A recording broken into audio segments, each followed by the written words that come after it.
Hello दोस्तों, मैं पूजा सक्सेना फिर से आपके सामने हाजिर हुई हूँ टीजीटी पीजीटी मैथमेटिक्स प्रिपरेशन के साथ में।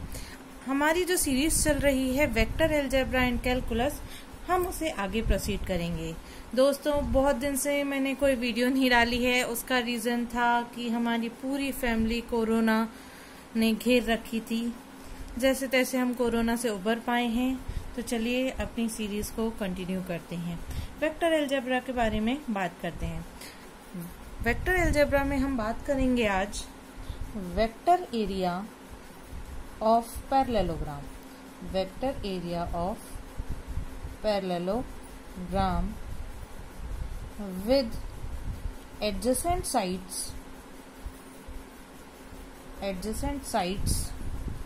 represented by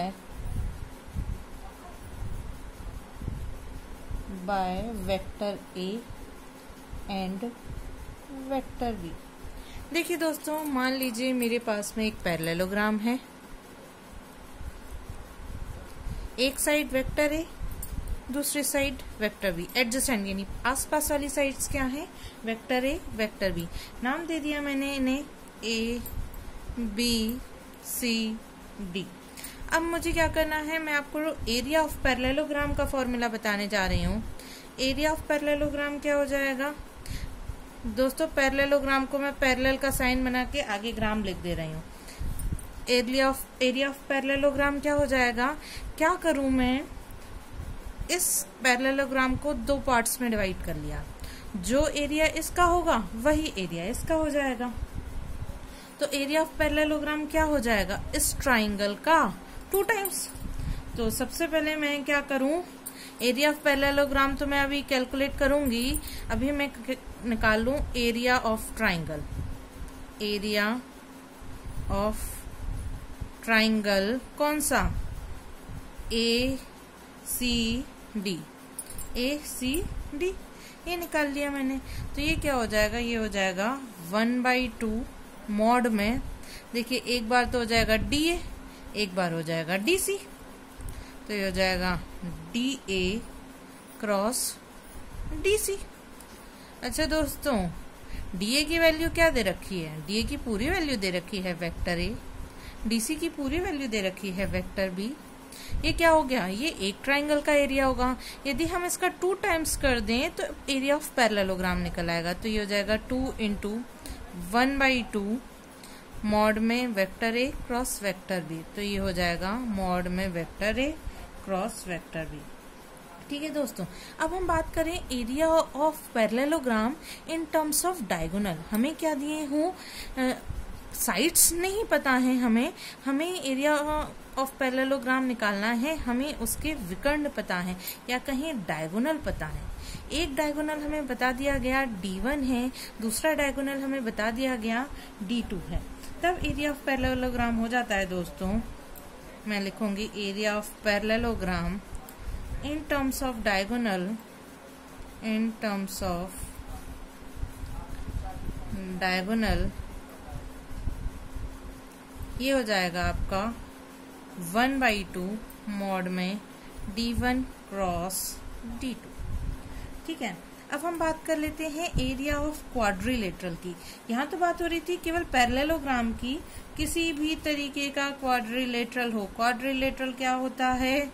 क्वाड्रिलेटरल होता है ऐसा क्लोज्ड डायग्राम जिसमें 4 साइड्स हो। अब मैंने क्या किया भाई, क्वाड्रिलेटरल बना दिया ABCD।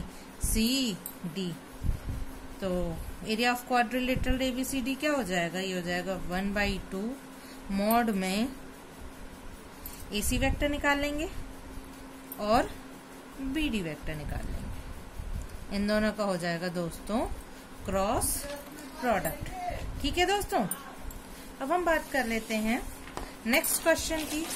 नेक्स्ट क्वेश्चन है हमारा, find the angle between 2 vectors vector A and vector B if A cross B का मॉड बराबर हो A डॉट B के।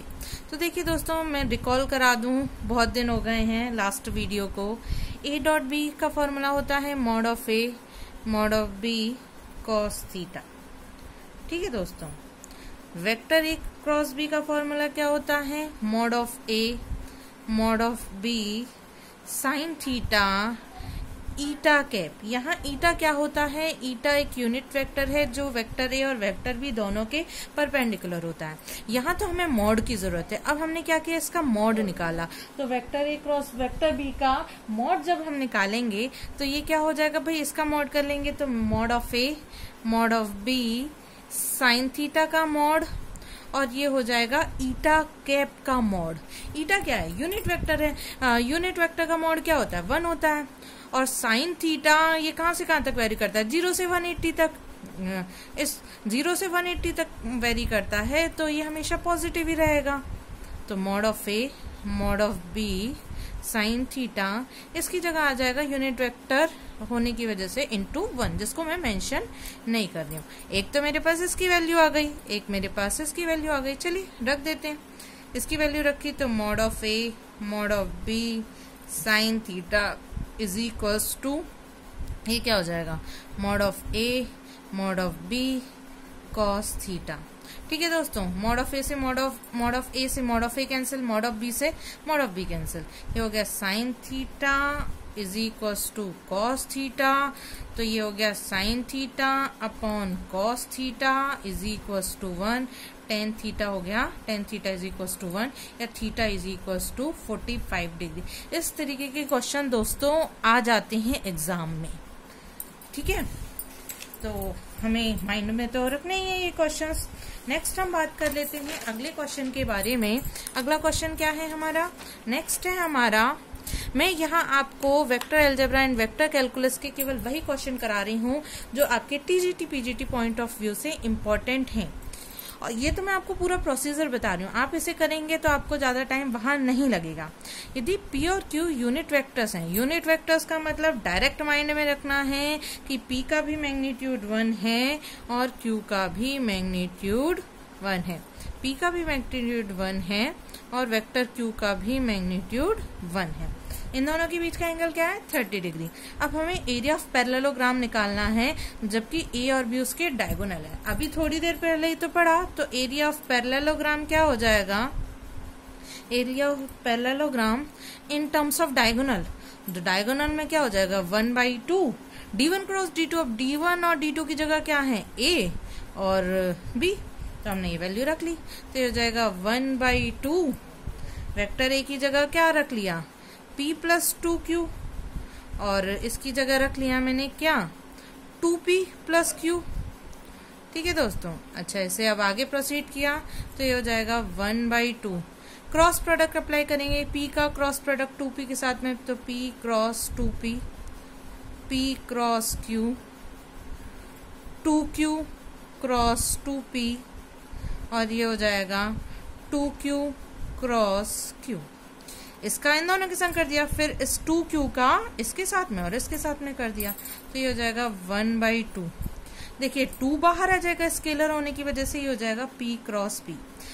मैं पहले भी बता चुकी हूँ किसी भी प्रोडक्ट का उसके साथ क्रॉस प्रोडक्ट हम 0 होता है। तो ये हो जाएगा p क्रॉस q, ये हो जाएगा आपका 4q क्रॉस p, और ये हो जाएगा आपका 2q क्रॉस q।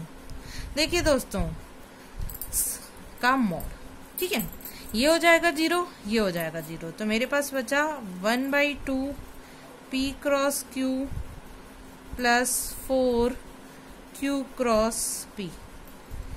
यहाँ मैं मेंशन कर दे रही हूँ vector A cross vector A हमेशा 0 होता है और p क्रॉस q इक्वल होता है माइनस के q क्रॉस p के। ठीक है, अब इसे आगे प्रोसीड करते हैं। 1/2 इसको मैंने कहा p क्रॉस q, इसे कहा माइनस का 4p क्रॉस q। ठीक है दोस्तों, का मॉड। अब ये क्या हो जाएगा 1/2, ये हो जाएगा आपका माइनस का 3p क्रॉस q। -3 है, मॉड में है, ये बाहर आ जाएगा 3 मॉड में p क्रॉस q। पिछले वाले में अभी हमने a क्रॉस b का मॉड था क्या, mod of a mod of b और साइन थीटा। तो इसी तरीके से ये हो जाएगा क्या, mod of p mod of Q और साइन, अच्छा इन दोनों के बीच का एंगल क्या है, इन दोनों के बीच का एंगल तो 30 डिग्री है। ईटा गैप नहीं आएगा क्योंकि यहाँ हम मॉड के बारे में बात कर रहे हैं।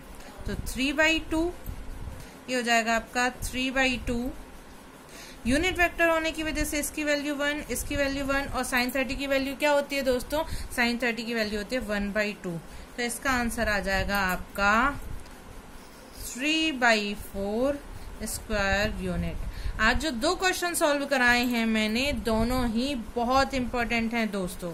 कोरोना की वजह से हमारी सीरीज रुकी जरूर थी, लेकिन अब हम उसे आगे प्रोसीड करेंगे इसी उम्मीद के साथ में कि आप एक डायरी बना रहे हैं जिसमें आप इम्पोर्टेंट क्वेश्चंस का कलेक्शन कर रहे हैं, साथ में जो important questions exam point of view से एक्सप्लेन कर रही हूँ उनका भी कलेक्शन कर रहे हैं। जो खाली क्वेश्चंस मैंने आपको बताए हैं उनको डेली बेसिस पे आपको देखना है, और जो सॉल्यूशन बता रही हूँ वो कुछ टाइम बाद आपको रिपीट करने हैं ताकि आपके माइंड में रहें। ठीक है दोस्तों, चलिए फिर मिलेंगे इस उम्मीद के साथ में कि आपको मेरी वीडियोस पसंद आ रही हैं। यदि आपको मेरी वीडियोस पसंद आ रही हैं तो प्लीज़ मेरे चैनल को लाइक करिए, चैनल को सब्सक्राइब करिए और साथ में बेल आइकन को प्रेस करिए ताकि इस तरीके की वीडियोस मैं आपके सामने ला सकूं। ओके, बाय बाय दोस्तों।